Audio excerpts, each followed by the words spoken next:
जैसे एक जादूगर पहले खरगोश दिखाता है, खरगोश का कबूतर बना देता है, कबूतर के बाद वो कबूतर भी खत्म हो जाता है, फिर डॉलर देखता है, फिर रुपया देखता है, बाद में पता चलता है कुछ है ही नहीं है। ये ऐसे जादुई आंकड़े पेश करते हैं हमारे मंत्री साहिबा कि पूरे देश को लग रहा है कि देश चेंज हो रहा है। और ऊपर से हमारे प्रधानमंत्री जी, जिनको पहले विश्व गुरु है, जिनका चेला ही कोई नहीं है, पहले विश्व गुरु है और खुद पूरे वर्ल्ड के चेले बने हुए हैं। अब अमेरिका डिसाइड करता है अब तेल कहां से लोगे, आपकी लड़ाई कब बंद होगी, यूएस डील में क्या क्या लिखा हुआ है वो अमेरिका बताता है। अब हमें यह नहीं पता चल रहा है कि ये विश्व गुरु हैं या ये उनके चेले हैं। पहले तो ये डिसाइड कर दीजिए। ये बजट का हम विरोध करते हैं, ये किसान के विरुद्ध है। किसी किसान को साहब, इन्होंने 2014 में कहा था आमदन दुगनी होगी, स्वामीनाथन रिपोर्ट करेंगे, लागू करेंगे, एमएसपी लागू करेंगे, कोई एमएसपी नहीं हुई, कोई स्वामीनाथन रिपोर्ट लागू नहीं। सर हमारा पंजाब, पूरा देश किसानी के ऊपर निर्भर है। सर महंगे जीएसटी के जो ट्रैक्टर के पार्ट्स होते हैं उनके ऊपर भी जीएसटी है, महंगा तेल उनको लेना पड़ता है साहब। तो इतनी महंगाई के बावजूद किसान कैसे सरवाइव करे? अभी तक कोई मैकेनिज्म नहीं है, कोई डिवर्सिफिकेशन के लिए पंजाब के किसानों को कोई हल नहीं दिख रहा है इस बजट में। ये डिवर्सिफिकेशन के ऊपर खासकर बॉर्डर एरिया को इनको फोकस करना चाहिए, जहां हमारे इंटरनेशनल एयरपोर्ट भी है पंजाब में और भी जगह है, वहां डिवर्सिफिकेशन के लिए इनको बजट रखना चाहिए। लेकिन मंत्री महोदय ने कोई भी बजट डिवर्सिफिकेशन के लिए नहीं रखा। सर सबसे बड़ी बात, कैश क्रेडिट लिमिट थी 2014-15 में पंजाब के ऊपर 31,000 करोड़ की। दुख से कहना पड़ रहा है, इतना बड़ा मैकेनिज्म, इतनी बड़ी बातें हो रही है, अभी तक ये नहीं पता चला 31,000 करोड़ गया कहां है। वो हमारे ऊपर कर्जा खड़ा कर दिया है। 20 साल तक हमारे बच्चे, हमारी जनरेशन वो कर्जे को उतारेगी। बड़े दुख की बात है। मैं कहना चाहता हूं मंत्री महोदय जी को, आप बजट तो दे देते हो कि ये इस बात के लिए बजट है, लेकिन बजट लगता कब है, कब पूरा होता है, ये पता नहीं है। अब हमारे पंजाब में कर्जा इतना बढ़ चुका है साहब, हम बार बार कहते हैं कर्जा माफ कर दो। 250 लाख करोड़ देश के ऊपर कर्जा खड़ा हो गया है। पूरे देश के पब्लिक सेक्टर यूनिट बिक चुके हैं, लेकिन किसान की हालत भी बुरी हो रही है, इंडस्ट्री की हालत बुरी हो रही है। करीब 12 करोड़ लोग देश छोड़कर करोड़पति बाहर जा चुके हैं। यह देश की हालत है साहब। सब इंडस्ट्री के लिए कोई सुविधा नहीं है। जैसे हमारे पंजाब साहब, पंजाब में जो साथ वाले पड़ोसी स्टेट हैं, हिमाचल हो, जम्मू हो, उनको पैकेज मिले हुए हैं सर। नीम पहाड़ी जितने भी स्टेट हैं उनको पैकेज है, लेकिन हमारे लिए इंडस्ट्री का पैकेज कोई नहीं है। पंजाब जो पूरा अनाज पैदा करता है, पूरे देश की रक्षा में पंजाब के फौजी सबसे आगे हैं, लेकिन जब पैकेज की समय आता है तो वो पड़ोसी स्टेट को होता है, उससे हमारी इंडस्ट्री का नुकसान है। हम चाहते हैं कि हमें अच्छा पंजाब के लिए इंडस्ट्री पैकेज भी होना चाहिए। सर स्पोर्ट्स बजट की बात करते हैं सर, 27,741 करोड़ बजट है। जिस चाइना से हम मुकाबला कर रहे हैं 8 गुना उसका आपसे ज्यादा बजट है। अमेरिका का, पूरे डेवलप कंट्री का 10-10, 15-15 गुना ज्यादा बजट है। हमारे प्लेयर कैसे उनका मुकाबला करेंगे? हम चाहते हैं जैसे बॉर्डर एरिया है, अमृतसर है सर, एक स्पोर्ट्स यूनिवर्सिटी अमृतसर में होनी चाहिए। अभी आप देखिए साहब, पूरे ओलंपिक में हमारे प्लेयर खेल रहे हैं, हॉकी में, क्रिकेट में हमारे पंजाब के प्लेयर खेल रहे हैं, लेकिन हमारे लिए बजट में कोई जगह ही नहीं है। सर दूसरे स्टेटों को आप कर्जा भी माफ करते हो, बजट में स्पोर्ट भी करते हो, लेकिन हमें कोई स्पोर्ट नहीं मिल रही। दलित भाईचारा, मजदूर भाईचारे के लिए इस बजट में कोई ज्यादा उनकी रक्षा के लिए कोई भी प्रावधान नहीं किया गया। हम डिमांड करते हैं पंजाब जैसे स्टेट में, जहां हमारा दलित भाईचारा, मजदूर भाईचारा, गरीब लोग जो गरीबी की रेखा से नीचे रह रहे हैं, उनके लिए सरकार को विशेष पैकेज देना चाहिए। सर एजुकेशन के लिए, गरीब बच्चों के लिए स्कूल नहीं है, बॉर्डर एरिया में हम रहते हैं सर। सर पूरे अब इंफ्रास्ट्रक्चर बिल्कुल ध्वस्त हो चुका है। जो स्टेट बीजेपी वाले बहुत स्कूल उसमें इन्होंने बंद कर दिए गए हैं। एजुकेशन के लिए बहुत कम बजट है। जब तक हम पढ़े लिखेंगे, हम अच्छे बच्चे को अच्छी एजुकेशन नहीं देंगे तो साहब हम तरक्की नहीं कर सकते। हम विश्व गुरु एक मीडिया तो बना सकता है, हम कहने को तो हो सकते हैं, लेकिन हमारे बच्चे किसी का मुकाबला नहीं कर पाएंगे। हमें जो प्राइमरी एजुकेशन है, मिडिल एजुकेशन है, हायर एजुकेशन है, वो आईसीएसई, सीबीएसई पद्धति के पब्लिक स्कूलों के बराबर हमारे स्कूल होने चाहिए साहब। सब अब जब 2014 में कहते थे रुपया बहुत कमजोर है, रुपया वीक हो रहा है, और तब रुपये को वेंटिलेटर पे डाल दिया था, लेकिन अब जब 95 रुपए के करीब डॉलर हो चुका है, अर्थव्यवस्था लड़खड़ा गई है, आईसीयू में चला गया है, लेकिन कोई बात ही नहीं करता। इस बजट में भी इन्होंने कोई बात नहीं की। सब पूरा इस समय वर्ल्ड में इंडिया के साथ कोई कंट्री नहीं खड़ा हुआ। जो यूएस डील आपने की है वो हमारे किसानों का विषय पूर्ण तौर पे खतरे में डाल दिया है। हमारे नौजवान जिनको लॉलीपॉप दिया था मेक इन इंडिया का, सब वो कैसे मुकाबला करेंगे? आप बगैर टैरिफ के उनका सामान खरीद रहे हो। हमारे जो सामान बाहर जाएगा उसके ऊपर टैरिफ है, महंगा सामान, महंगी प्रोडक्शन। तो हमारे नौजवान को कह रहे हो मेक इन इंडिया करो और उनके साथ मुकाबला करो, अमेरिका के साथ, दूसरे देशों के साथ। सब तेल हम खरीदते थे रशिया से, हमारे मित्र देशों से। सर हमारा पैसा हमने खरीदना है। ईरान पहले 60 दिन का सब हमें क्रेडिट देता था, अब आपने जाकर वेनेजुएला से फैसला कर लिया उनसे। महंगा तेल कौन देगा? बड़ा बीजेपी अपनी जेब से देगी? कौन देगा? हमारे लोगों के ऊपर बोझ पड़ेगा महंगाई का। जब एलपीजी अब जो शॉर्टेज चल रही है ये सब महंगे होंगे तो सर महंगाई की मार पूरे देश में पड़ेगी। कृपया हम कहना सर 2 मिनट। सर मैं कहना चाहता हूं जो इन्होंने पहले बजट में, जैसे पंजाब में हमारे post graduate institute horticulture research and education centre Amritsar में बन रहा था सर, सब उसके लिए फंड भी लॉट हो गए।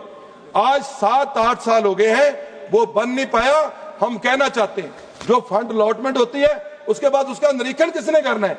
हम चाहते हैं कि उसको भी जल्दी से कंप्लीट किया जाए। एक रेडियो टावर है सर, हमारा प्रचार पाकिस्तान तक, दूसरे देश तक पूरा जाता है, हमारे जो यहाँ का एक सभ्य चैनल है। तो हम चाहते हैं कि वो दूरदर्शन जो चैनल है उसको, उसका जो टावर है वो बड़ा होना है, उसको जल्दी से जल्दी बड़ा करें। सर नेशनल हाईवे अथॉरिटी के प्रोजेक्ट पूरे पंजाब में रुके पड़े हैं, चाहे वहां की सरकार की कमजोरी भी है और आपकी कमजोरी भी है। सर बहुत बड़ी करप्शन नेशनल हाईवे अथॉरिटी के प्रोजेक्टों में हो रही है। मेरी डिमांड है एक तो प्रोजेक्ट कंप्लीट करें जल्दी से जल्दी। सब एक बात कहनी है, एक बात के बाद 1 मिनट सर मैं विश्व गुरु जी का जो संदेश है वो कहना चाहता हूं। महंगाई से लड़े लोग, चाइना से लड़े सेना, पाकिस्तान से लड़े आर्मी की बात नहीं, मीडिया जो रात को पाकिस्तान को जीतता था सुबह उसको वापस कर देता था।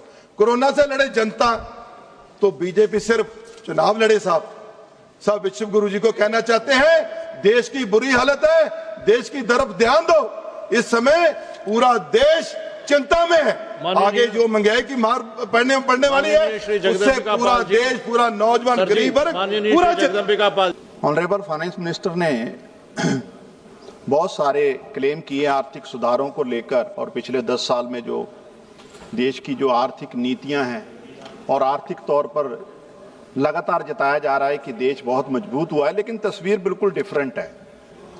अगर हम पिछले 10 साल पे मोटे मोटे तौर पर भी देखें तो आज जो इन्फ्लेशन रेट है वो हाईएस्ट है देश के इतिहास में, और डॉलर के मुकाबले रुपया तो 90 पार ही कर गया है।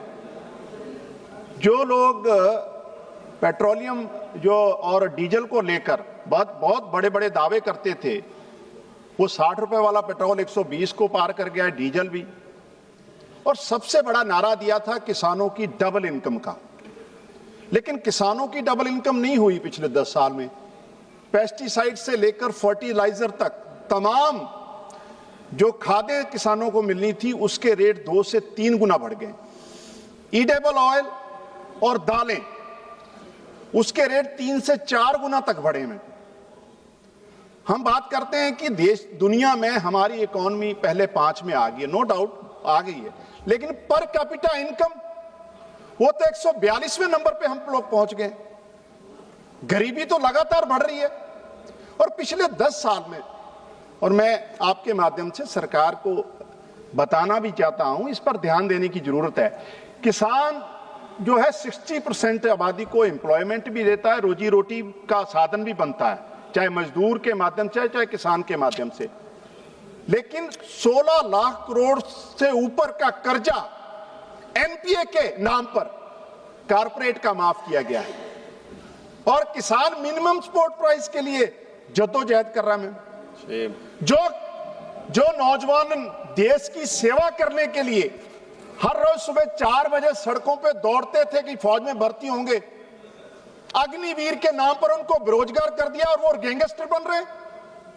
वही नौजवान, और सबसे ज्यादा मैं देखता था जब हम पंजाब से दिल्ली आते, हरियाणा की सड़कों के नौजवान रनिंग करते तो सुबह 4 बजे।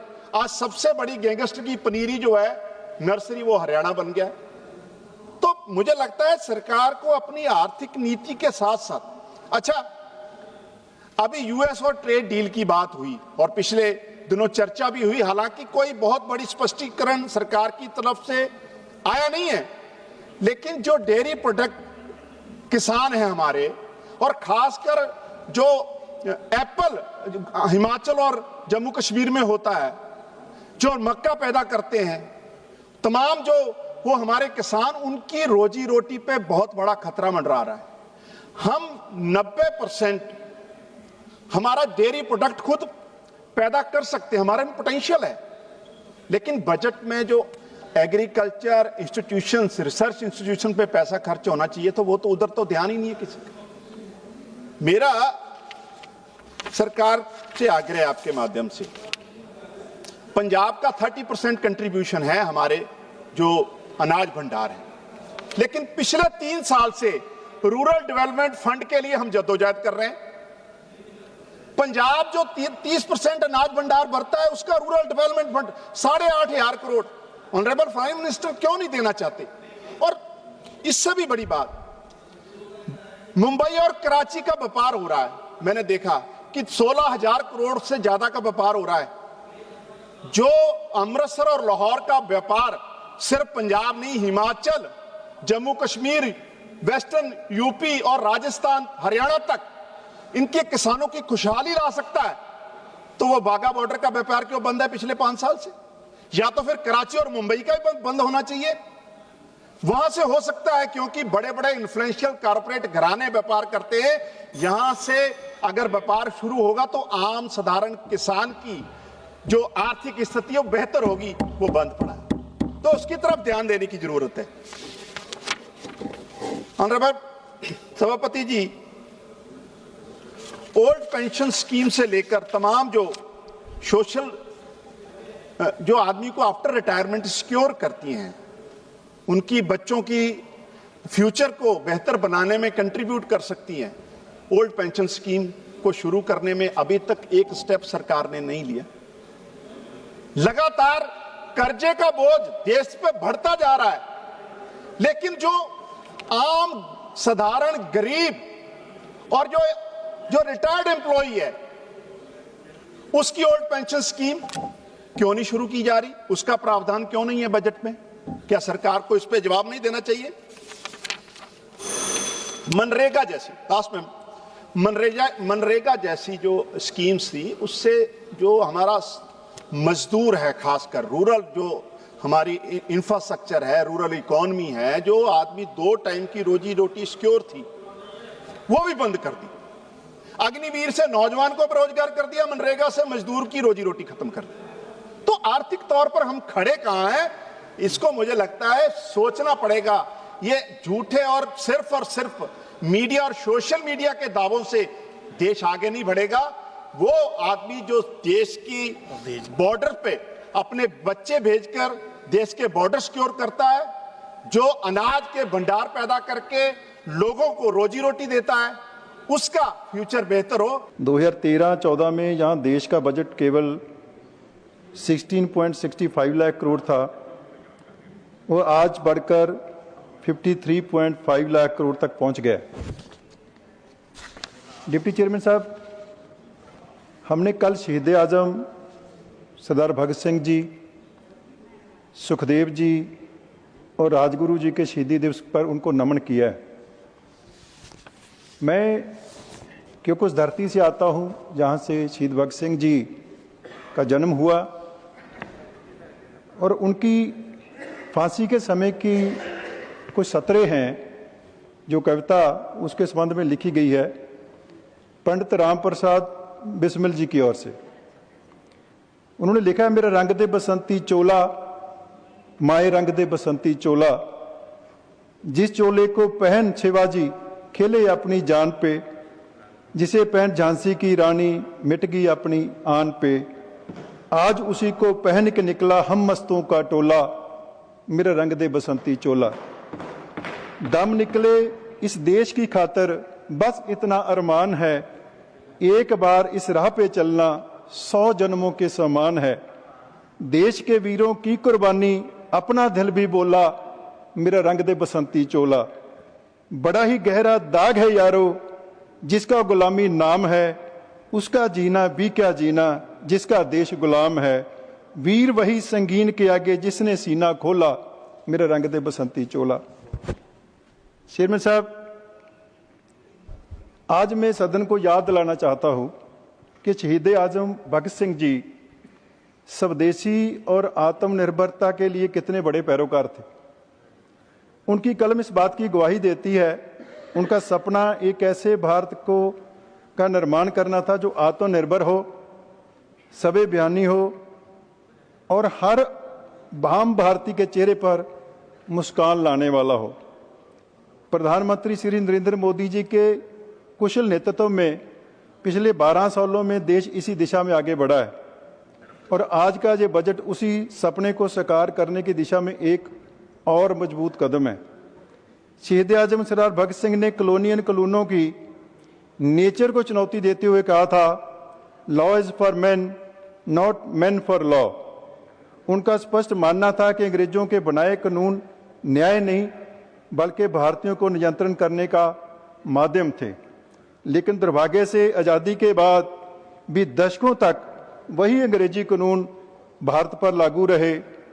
कांग्रेस की सरकारों ने सत्ता तो संभाली पर कॉलोनियल माइंडसेट को बदलने का साहस नहीं किया।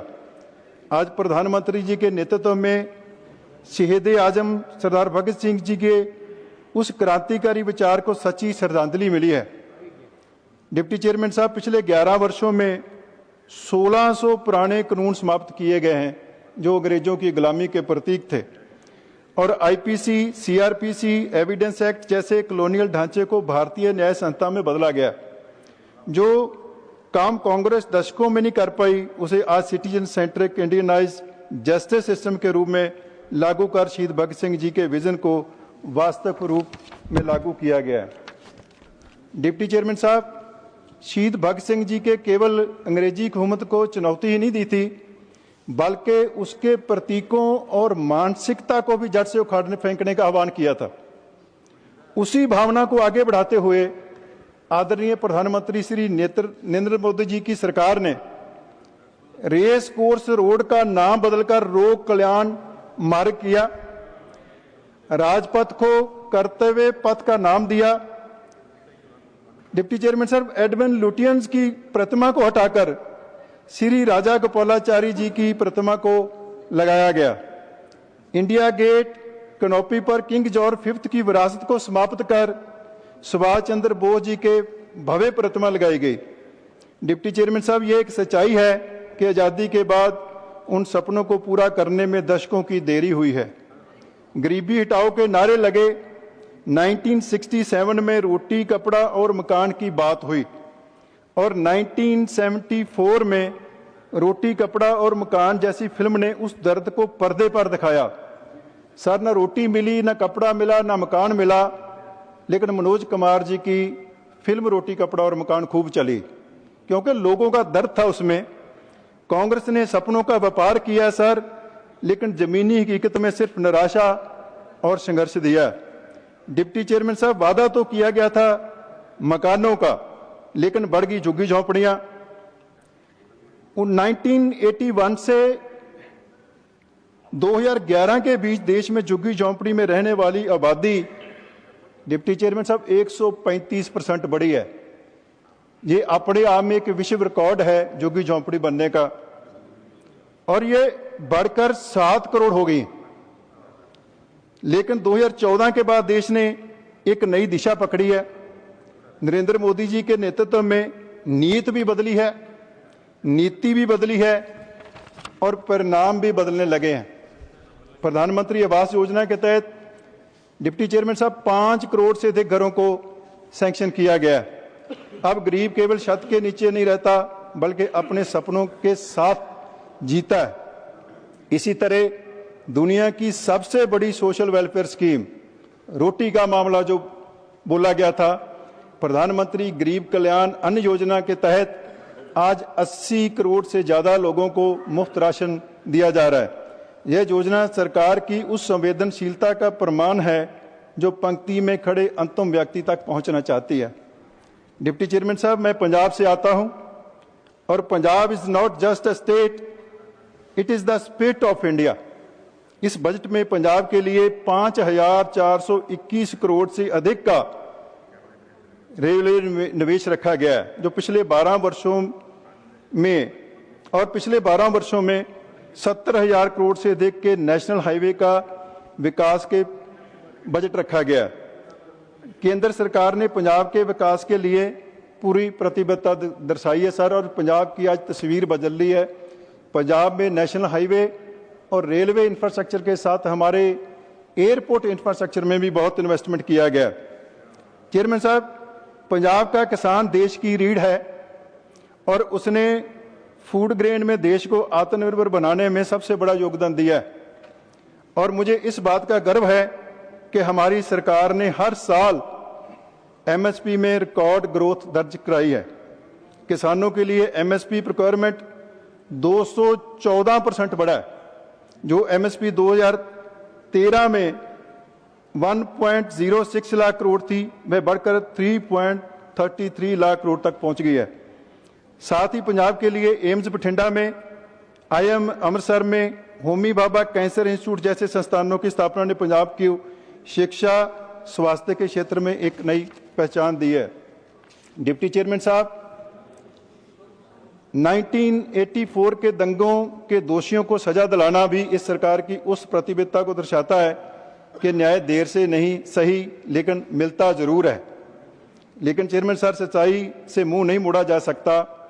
पंजाब ने अपने इतिहास में कई गहरे जख्म सहे हैं सर। ऑपरेशन ब्लू स्टार का दर्द आज भी लोगों के दिलों में है, जहां अपने ही देश की आर्मी ने अपने ही देश के उस मुकद्दस मुकाम को, जिसके दरवाजे चारों वर्णों के लिए खुलते हैं, जहां हर कम्युनिटी का लोग जाके नतमस्तक होते हैं, जहां संतों की बाणी दुनिया भर में हर धर्म के संतों की बाणी जिस गुरु ग्रंथ साहब जी में दर्ज है, उस पवित्र धाम को आर्मी ने टैंकों और तोपों के साथ ढाने का पाप किया। सर, पंजाब पर 4 लाख करोड़ अधिक का कर्जा है, किसानों पर 1 लाख करोड़ से अधिक का कर्जा है और लगातार गिरता हुआ ग्राउंड वाटर लेवल, ये सब हमें याद दिलाते हैं कि अभी बहुत कुछ करना बाकी है। ये आर्थिक चुनौती तो है ही, लेकिन ये सामाजिक और अस्तित्व को भी चुनौती देता है।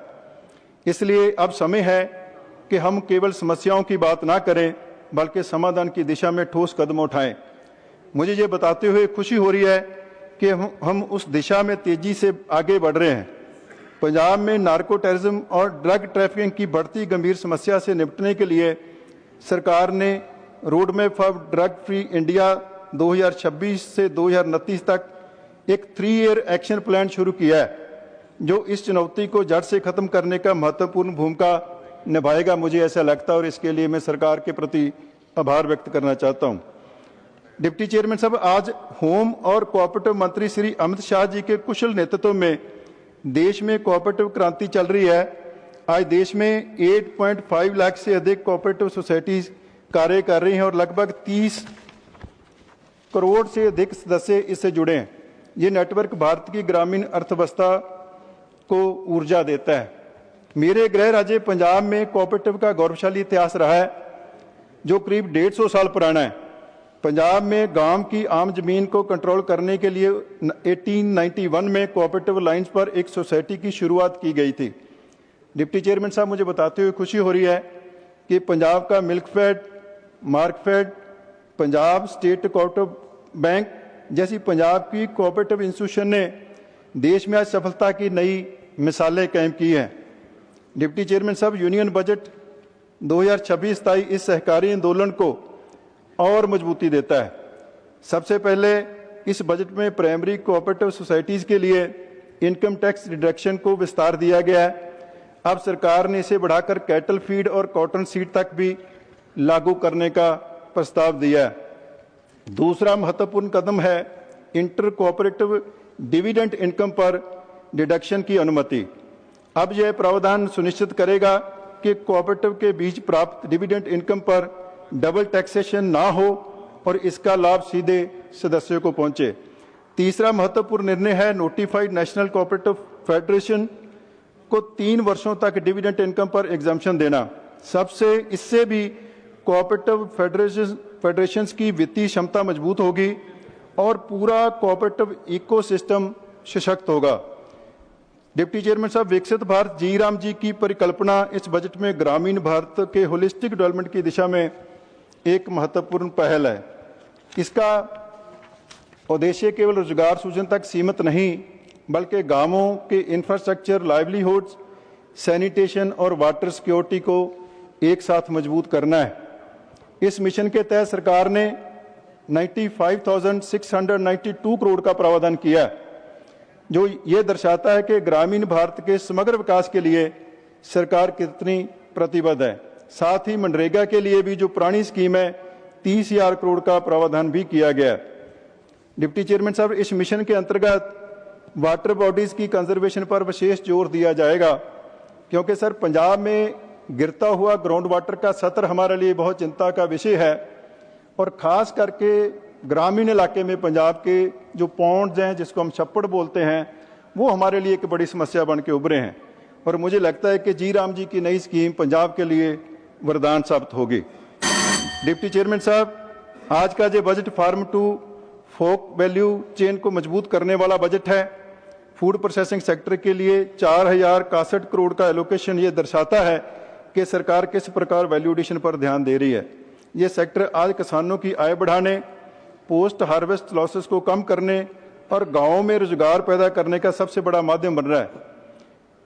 प्रोसेस्ड फूड एक्सपोर्ट का हिस्सा 13.7% से बढ़कर 20% से अधिक हो जाना ये साबित करता है कि भारत अब ग्लोबल फूड बास्केट बनने की ओर तेजी से बढ़ रहा है।